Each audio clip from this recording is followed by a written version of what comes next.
Hello दोस्तों, हमने इससे पहले दो दुर्गों की बात कर ली है। आज तीसरा दुर्ग है। इससे पहले दो दुर्ग, एक पर तो अकबर का दुर्ग और दूसरा भे भटनेर का दुर्ग हमने कर लिया है। आज तीसरा तारागढ़ का दुर्ग करने जा रहे हैं। यदि आपको अच्छा लगे तो अच्छी बात है। देखिए, तारागढ़ का दुर्ग। तारागढ़ के दुर्ग को क्या क्या और कहा जाता है? इसे अजमेरू का किला कहा जाता है, इसे गढ़ पीठली दुर्ग कहा जाता है, इसे जिब्राल्टर दुर्ग कहा जाता है। इसे गढ़ पीठली का दुर्ग क्यों कहा जाता है? इसे तारागढ़ दुर्ग क्यों कहा जाता है? इसे जिब्राल्टर दुर्ग क्यों कहा जाता है? इस बात की हम जानेंगे। तारागढ़ दुर्ग को ज़्यादा बड़ी बात नहीं है, इसमें कोई ज़्यादा क्वेश्चन नहीं पूछे जाते, छोटा सा टॉपिक है, कुछ ही देर में हम कर लेंगे। इसकी जो नींव है वो 1113 में डाली गई थी। इसके बाद में इसकी बात की जाए तो जो अजय राज चौहान था, इसके द्वारा इसका निर्माण करवाया गया था, इसकी नींव डालने का कार्य किया गया था।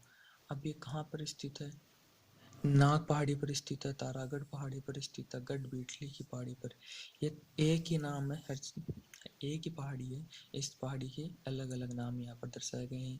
ये पहाड़ी के नाम भी किसी विशेष कारण के कारण ही यहाँ पर आए हैं। किसी विशेष व्यक्ति, किसी विशेष कार्य होने के कारण तारागढ़ का दुर्ग विशेषतः तो जो नाग पहाड़ी थी उसे नाग पहाड़ी ही कहा जाता था। फिर घटनाओं के घटित होने के कारण उनको उन घटनाओं के अनुसार तारागढ़ का दुर्ग और गढ़ बीटली की पहाड़ियाँ का नाम दिया गया। बात आते हैं तारागढ़ दुर्ग की। तो तारागढ़ दुर्ग के बारे में बात की जाए तो पृथ्वीराज सिसोदिया, जिसे उड़ना राजकुमार भी कहा जाता है।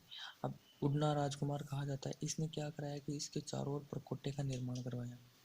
किसके? तारागढ़ दुर्ग के चारों ओर परकोटे का निर्माण करवाया।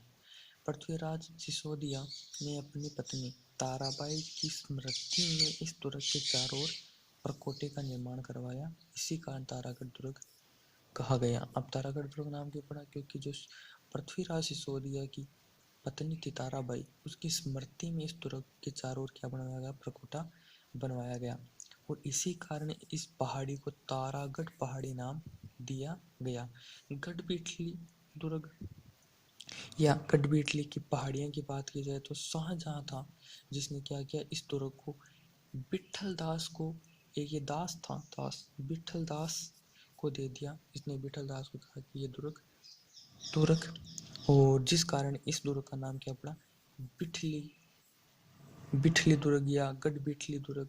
और इसी कारण गढ़ बिठली की पहाड़ी भी से कहा, इस पहाड़ी का नाम गढ़ बिठली की पहाड़ी पड़ गया। जिब्राल्टर दुर्ग का नाम आता है। जिब्राल्टर दुर्ग, ये नाम किसके द्वारा? विशेष या विशेष नाम से एक हेबर, विशेष हेबर नाम से कोई अंग्रेज व्यक्ति था, उसने पूर्व का जिब्राल्टर का ये नाम एक अंग्रेज अधिकारी के द्वारा सीधा ही बोल कर दिया गया था। इसमें कोई विशेष घटना नहीं थी। अब बात की जाए तो दुर्ग की, आप हमें कभी भी किसी भी दुर्ग को तैयार करो तो उसको डायग्रामेटिकली तैयार करो, जिससे आपको आसानी से क्या होगा? तैयार होगा।